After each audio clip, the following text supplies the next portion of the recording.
Hello everyone. I would like to express my opinion on the topic globe and map.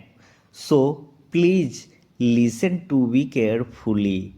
Such as the earth is very big and we cannot see it at a single glance. Therefore, a model of the earth is called a globe.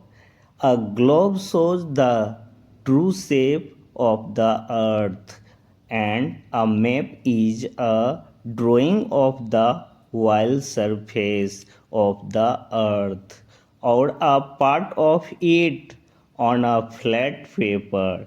Map help us understand direction, location, and distances easily. Both the globe and map are very useful tools for learning about our world. So, thanks for listening.